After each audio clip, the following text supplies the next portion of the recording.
उत्तर प्रदेश के हाथरस में कल सत्संग के दौरान हुई भगदड़ में 121 से अधिक लोगों की मौत हो गई, जिसने पूरे देश को झकझोर कर रख दिया। यहाँ नारायण साकार उर्फ भोले बाबा का सत्संग हो रहा था। भोले बाबा में उत्तर प्रदेश के लोगों में काफी आस्था है। यूपी के अलावा दिल्ली, राजस्थान और मध्य प्रदेश में भी भोले बाबा के भक्त मौजूद हैं। भोले बाबा को हमेशा सफेद सूट में देखा गया। कुछ लोगों का कहना है कि भोले बाबा के आश्रम में कई राज छिपे हैं। साथ ही ये भी सुनने को मिल रहा है कि बाबा के कमरे में सिर्फ लड़कियों की एंट्री थी। जहां नारायण साकार ने एक आम शख्स से स्वयंभू बाबा तक का सफर बहुत कम समय में पूरा कर लिया। वह मूल रूप से जनपद कासगंज के तहसील पटियाली के गांव बहादुर नगर के रहने वाले हैं। बाबा के पिता एक किसान थे। गांव में ही बाबा ने अपनी पढ़ाई पूरी की थी। भोले बाबा 3 भाई हैं। सबसे बड़े भाई की मौत हो चुकी है। दूसरे नंबर के भाई का नाम सूरजपाल है। तीसरे नंबर के भाई बीएसपी में नेतागिरी करता है और गांव बहादुर नगर का 15 साल पूर्व प्रधान भी रह चुका है।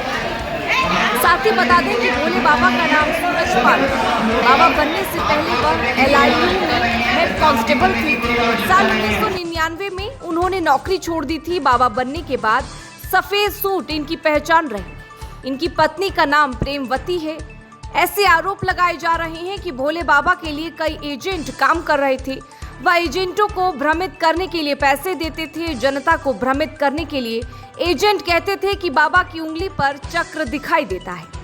नारायण साकार पर यह भी आरोप लगते रहे हैं कि उन्होंने गांव की जमीनों पर अवैध कब्जा कर आश्रम बनाया है। गांव की आबादी की जमीन पर अवैध कब्जा कर आश्रम बनाया गया है।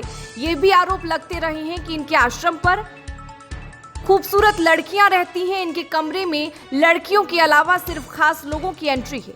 अन्य लोगों को भोले बाबा के कमरे के अंदर जाने की इजाजत नहीं है। किसी बाहर के आदमी को तो उनके कमरे में जाने की कतई अनुमति नहीं।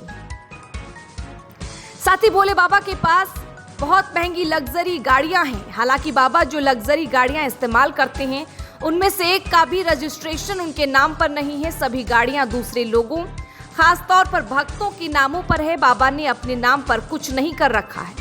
बताया जा रहा है कि एक बार ये जेल भी जा चुके हैं। हालांकि पिछले कुछ समय से बाबा की मान्यता लगातार बढ़ रही थी। पिछले साल बाबा के दरबार में यूपी के पूर्व मुख्यमंत्री और सपा अध्यक्ष अखिलेश यादव भी पहुंचे थे। अखिलेश की बाबा के दरबार में पहुंचने की तस्वीरें अब सोशल मीडिया पर वायरल हो रही हैं।